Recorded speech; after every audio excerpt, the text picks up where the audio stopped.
O fato é que nesse mundo caído, nós enfrentamos problemas, lamentos e dor.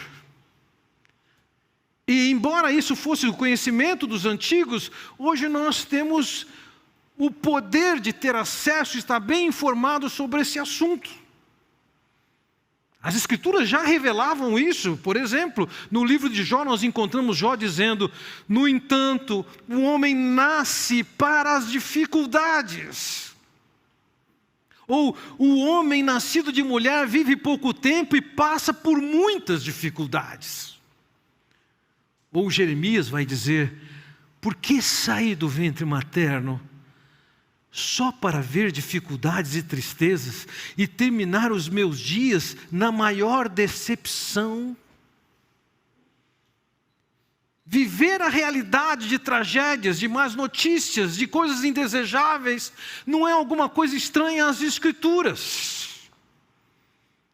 Não é à toa que nós, por exemplo, encontramos o salmista dizendo para Deus: por que escondes o teu rosto e esqueces o nosso sofrimento?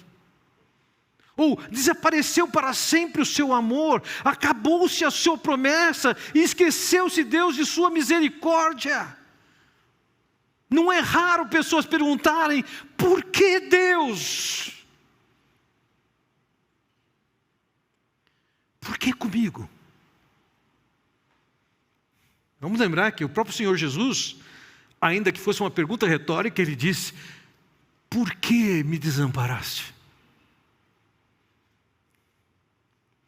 Veja, a realidade dos acidentes, das tragédias, das ocorrências de coisas que nós não desejamos, acaba levantando uma pergunta que ecoa em todos os cantos, que é: por que coisas ruins acontecem para pessoas boas? Por que Deus permite isso? Antes de mais nada, deixe-me alinhar essa pergunta, porque ela tem que ser mudada. Eu quero ler uma série de versículos nas Escrituras, começando com 1 Reis, que diz: quando pecarem contra ti, pois não há ninguém que não peque. Ou o salmista que diz: não há ninguém que faça o bem. Ou no Salmo 143, pois ninguém é justo diante de ti. Quem poderá dizer: purifiquei o coração, estou livre do meu pecado? Ou Eclesiastes, em que diz: não há um só justo na terra, ninguém que pratique o bem. Vejam, o apóstolo Paulo vai pegar a soma desses versículos e vai desenvolver um argumento em Romanos capítulo 3, dizendo o seguinte: não tem justo, não tem quem busque a Deus, não tem quem faça o bem, não há nenhum sequer. Então, com essas coisas em mente, a nossa pergunta, ao invés de ser por que coisas ruins acontecem para pessoas boas, deveria ser: por que coisas boas acontecem para as pessoas ruins? Porque ainda que nós possamos nos julgar de alguma maneira bons, em função de critérios que nós mesmos temos, o fato é que, da perspectiva de Deus, não tem mãos. Na vida que nós levamos, se você tem a experiência com Deus ou não, o fato é, você terá experiências duras que fazem parte desse mundo do pecado. Tem coisas que nós fazemos que trazem resultados espirituais. Sim, tem. Mas entenda uma coisa: isso não significa, não é a mesma coisa de pensar que tragédias ocorram por uma punição de Deus por alguma coisa de errada que se fez.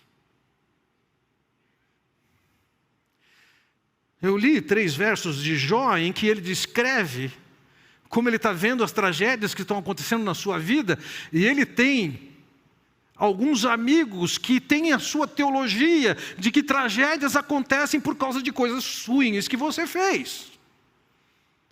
Esses muito amigos de Jó argumentam com ele. Um deles, ele faz Reflita agora, qual foi o inocente que chegou a perecer? Onde foi que os íntegros sofreram destruição? Não é grande a sua maldade, não são infindos os seus pecados. Sem motivo você exigia penhores dos seus irmãos, você despojava das roupas os que quase nenhuma tinham, você não deu água ao sedento e reteve a comida do faminto, sendo você poderoso e dono de terras, delas vivendo e honrado diante de todos.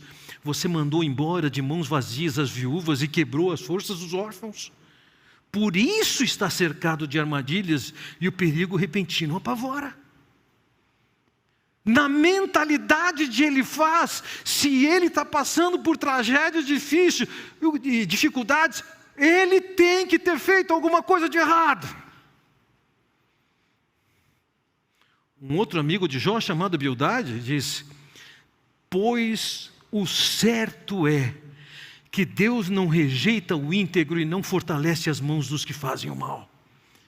Em outras palavras, Jó, você é alguém que faz o mal. É por isso que está acontecendo assim na sua vida. Essa teologia, ela também fazia parte daqueles que estavam em volta de Jesus.